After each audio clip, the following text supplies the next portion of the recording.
주님을 아는 것이 우리의 힘입니다. 한 주간도 평안하셨습니까? 오늘은 데이카슨의 힘써 하나님을 알자 중에서 제6장 하나님의 지혜는 측량할 수 없다 라는 제목으로 함께 나누겠습니다. 이 책은 하나님에 대한 14가지 진술을 다루고 있습니다.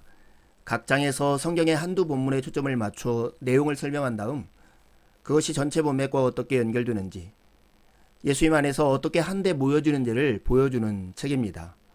오늘은 시편과 지혜 문학을 가지고 하나님의 지혜가 측량할 수 없음을 우리에게 소개합니다. 하나님은 자기 백성을 노래하게 만드시는 분이십니다. 시편과 지혜 문학이 다루는 것은 무엇일까요? 둘 다 역사서가 아니기 때문에 이스라엘 주변에서 벌어지는 일이나 당시 세계사의 주요 사건들을 말해주지는 않습니다. 대체로 하나님의 백성이 현실을 놓고 씨름한 고민과 깨달음, 그분의 계시 등을 다루죠. 성경 한 복판에 위치한 시편에는 150편의 시가 들어있습니다. 이들 시는 대략 1200년에 걸쳐 기록되었는데요.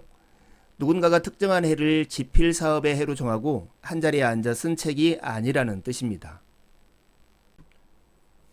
여기서 우리는 대조적인 시편 2편을 살펴보려고 합니다. 복 있는 사람을 묘사하는 1편과 어리석은 사람을 묘사하는 14편입니다. 먼저 1편은 세 부분으로 나뉘어져 있는데요. 먼저 1에서 3절은 의인이 누구인가를 우리에게 보여줍니다.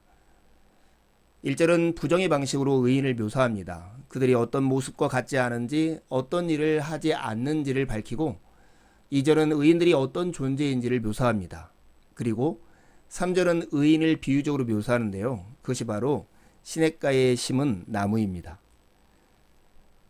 4절에서 5절은 악인에 대해서 묘사합니다. 그들은 바람에 나는 겨와 같다라고 말을 합니다. 겨는 바람에 날려가거나 불태워집니다. 그것에는 뿌리도 생명도 열매도 없죠. 그래서 그것은 쓸모도 없습니다. 마지막 6절은 의인의 길과 악인의 길을 대조합니다. 의인과 악인이 아니라 의인의 길과 악인의 길을 대조하여 보여주고 있는 것입니다. 시편 1편은 우리의 삶에 두 가지 길이 있다라고 우리에게 말을 합니다. 우리는 이런 시를 지혜 시편이라고 부릅니다. 이들 시가 지혜 시편이라고 불리는 것은 지혜 문학과 같은 역할을 하기 때문입니다. 지혜 문학은 지혜의 길과 어리석음의 길을 단순하고 이분법적으로 대조하여 우리에게 설명해 줍니다. 지혜 문학은 두 길 중에서 하나를 선택하라고 끊임없이 촉구하고 있는 것이죠. 하지만 기억해야 할 것은 지혜 문학은 뛰어난 교사이지만 우리를 구원하지는 못한다는 사실입니다. 지혜 문학 전반과 특별히 시편 1편에는 무시무시한 점이 있습니다.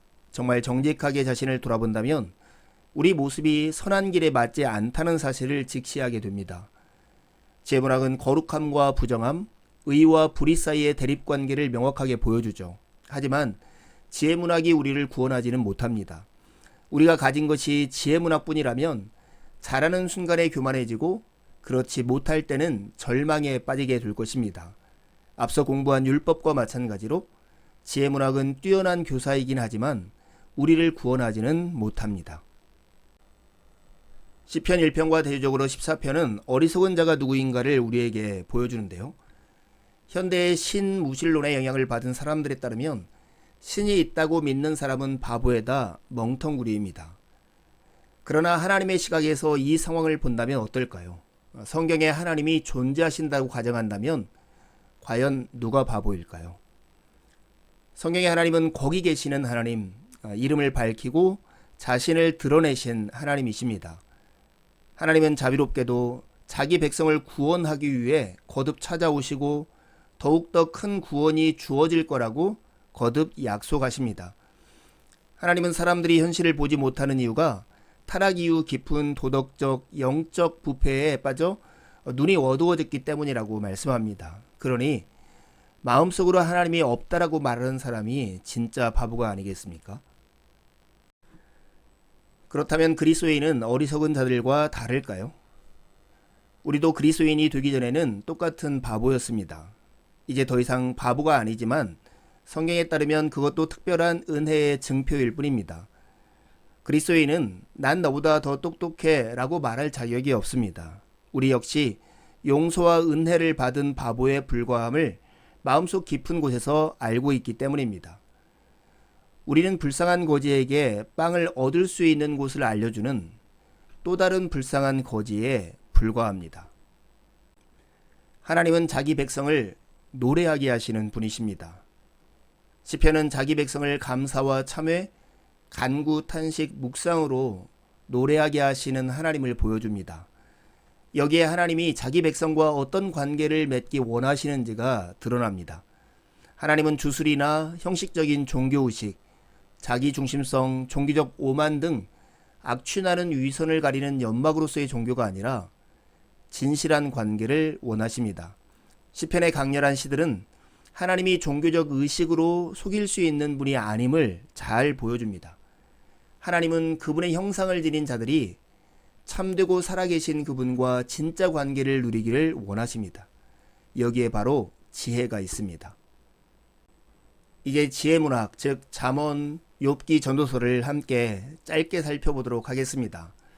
먼저 잠언은 한 가지 문학 형식, 즉 여러 금언으로 이루어집니다. 이들 금언 중 상당수는 고립된 생각이 아니라 주제별로 연결되어 있습니다.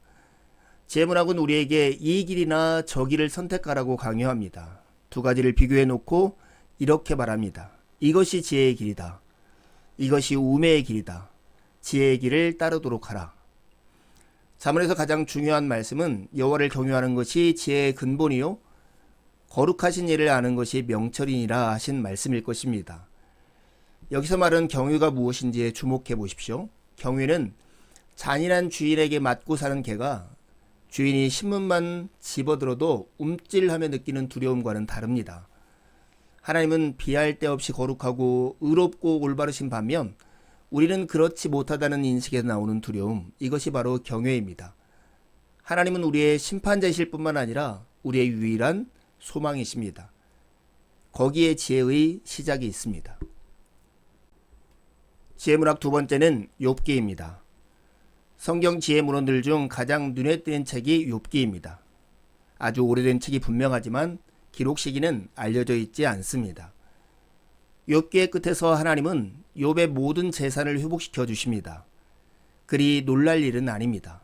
성경은 세상 끝날에 이르면 모든 일에 대한 올바른 평가가 이루어지고 만천하에 분명하게 드러날 것이라고 가르치십니다.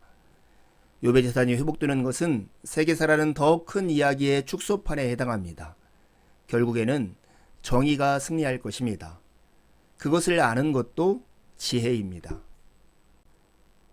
지혜문학 세 번째 책은 전도서인데요. 전도서에서 솔로몬은 인생의 의미를 찾아 나섭니다. 대규모 공공사업을 벌인 그는 그것이 궁극적으로 무의미하다는 것을 발견합니다. 그는 지혜와 문학, 학문, 사색을 섭렵하지만 얼마 안 가서 그것들 역시 만족감을 주지 못한다는 사실을 깨닫게 됩니다.